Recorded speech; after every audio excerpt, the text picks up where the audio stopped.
सवाल में क्या लिखा है कि x अक्ष लेना है, कार्तीय तल में x अक्ष लेना है और 2x + y = 4 ये एक रेखा है जे लेना है, और एक और रेखा x - y + 1 = 0। तो तीन रेखाएं हो गई, एक x अक्ष की रेखा हो जाएगी, एक जे रेखा हो जाएगी, एक जे रेखा हो जाएगी।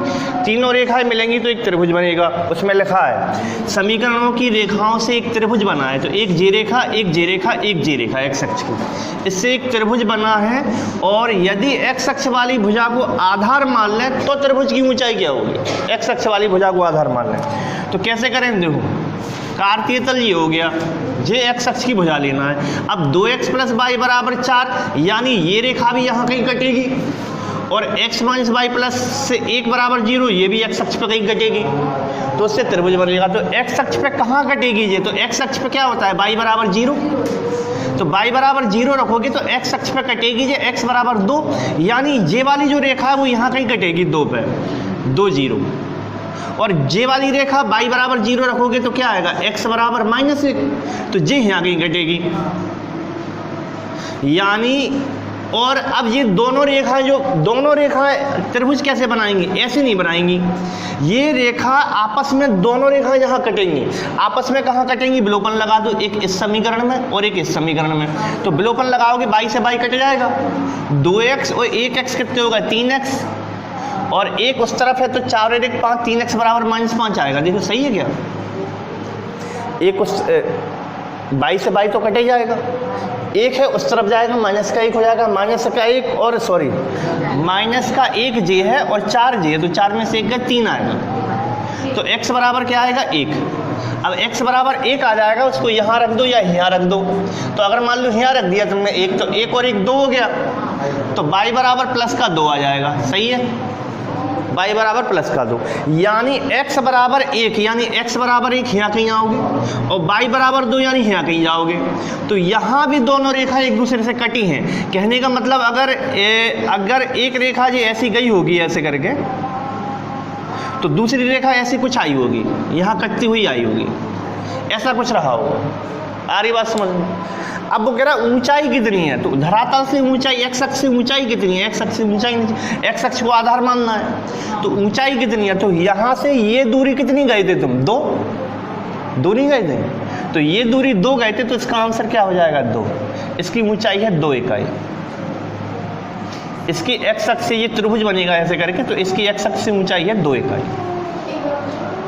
एक बार फिर से रिपीट कर देते।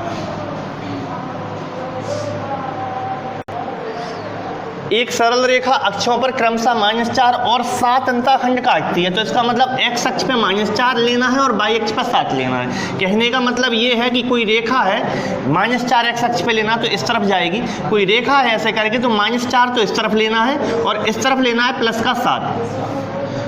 तो इसको अपन a बोलते थे, इसको b बोलते थे, तो रेखा का समीकरण क्या होता था? अंतःखंड रूप में x बटा a प्लस y बटा b बराबर में 1, तो x बटा -4 प्लस y बटा 7 बराबर में 1। तो इसको हल करोगे तो एलसीएम ले लो, 28 आएगा इसका एलसीएम, 28 आएगा तो 4 सत्ते 28 माइनस के 7x हो जाएंगे।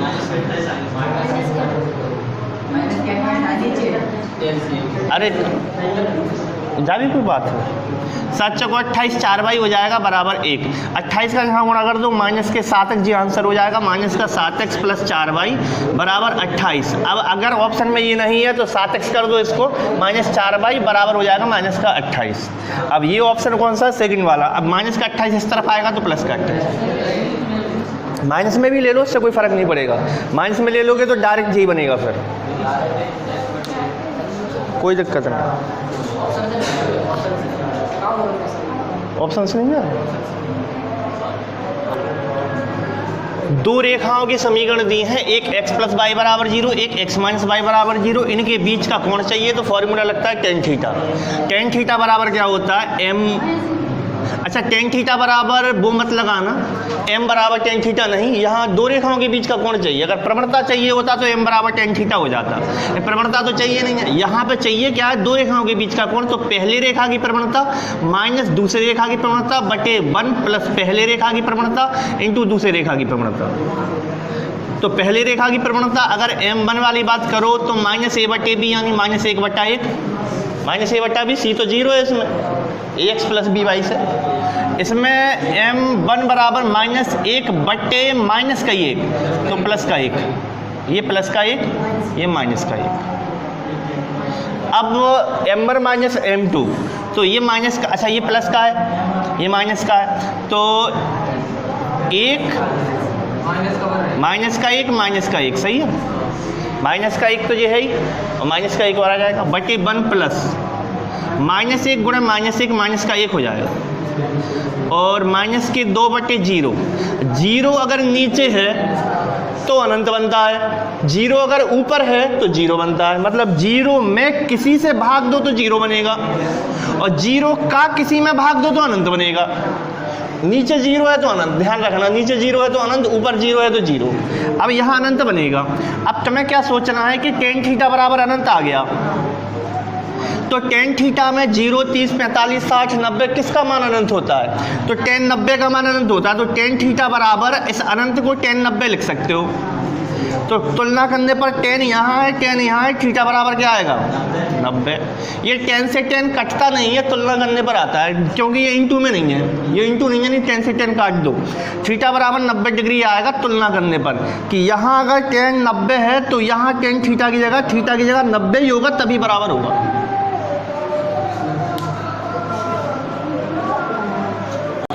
देखो सवाल करें, सवाल में 2 रेखाएं दी हैं, एक जे रेखा का समीकरण है, एक जे रेखा का समीकरण है। भाई साहब कैसे पहचान लेते हैं कि रेखा का समीकरण है? अगर ये x और y में मैक्सिमम घात 1 हो, 1 से ज़्यादा ना हो, तो वो रेखा का समीकरण है। और यहाँ देखो मैक्सिमम घात 1 ही है, किसी भी x में या y में किसी की घात 2 या 3 नहीं है। अगर 2 या 3 हो जाए तो फिर वो रेखा नहीं है, तो हम कैसे करेंगे? रेखा का समीकरण का मॉडल क्या होता है? तो प्रारूप क्या होता है? तो ये होता है y बराबर mx प्लस c, या फिर तुम ऐसे समझ लो कि ax plus by plus c बराबर 0, या फिर y बराबर क्या होता है? mx प्लस c, ये भी होता है। आ रही बात समझ में? ये भी रेखा का समीकरण नहीं समझ पा रहे, और ये भी रेखा का समीकरण है, दोनों ही रेखा के समीकरण। तो ये y बराबर mx प्लस c के रूप में दिया है, ये y बराबर mx प्लस c के रूप में दिया है, और तुमसे दोनों रेखाओं के बीच कोण पूछा है। तो tan थीटा बराबर क्या हो जाएगा? m1 माइनस m2 बटे 1 plus m1 into m2। Paper में बार बार ये फॉर्मूला लिखा नहीं जाता है, डायरेक्ट हल किया जाता है। नहीं, हम फॉर्मूला समझाने के लिए लिख रहे हैं, पेपर में मत लिखना। tan थीटा बराबर देखो ध्यान से m1, तुलना करने पर m1 हो जाएगा ये, और m2 हो जाएगा जे, तो क्या हो जाएगा? √3 माइनस 1 बटे √3 बटे 1 प्लस √3 इंटू 1 बटे √3। ये √3 3 में से 1 गया 2 बटे √3, नीचे कट गए, 1 और 1 2 यहाँ आ जाएंगे, 2 से 2 कट जाएंगे, 2 यहाँ आएंगे, 2 से 2 कट जाएंगे, 2 बटे √3 इंटू 2 है, तो 2 से 2 कट जाएगा, 1 बटे √3 इसका आंसर हो जाएगा। लेकिन डिग्री में पूछा है तुमसे, तो tan थीटा बराबर कितना आ गया? 1 बटे √3। अब देखना, मान लो तुम्हें मान याद नहीं है, तो ये सोचो कि √3 वाला जो टेप्लेट है वो कौन सा है? √3 वाला जी टेप्लेट है, देखो ये है 30 इधर, यहाँ 60 है, इसमें आता है √3, 1 2 3 √3। अब वो कह रहा है tan थीटा, तो ये लंब का काम करेगा 1, और √3 आधार का काम करेगा। अगर लंब 1 लोगे और आधार √3 लोगे तो 30 लेना पड़ेगा, 30 के सामने लंब है, 30 के सामने लंब है। और अगर √3 ऊपर होता तो 60 लेते, 60 के सामने लंब है। तो इसका आंसर होगा tan थीटा बराबर जो है 1 बटे √3, वो tan 30 का मान है। तो अगर तुम्हें ये त्रिभुज याद है तो मान याद नहीं भी है तो यहाँ से काम बन जाएगा तुम्हारा। तो यहाँ पे क्या हल करोगे? थीटा बराबर तुलना करने पर पाया कि 30 है,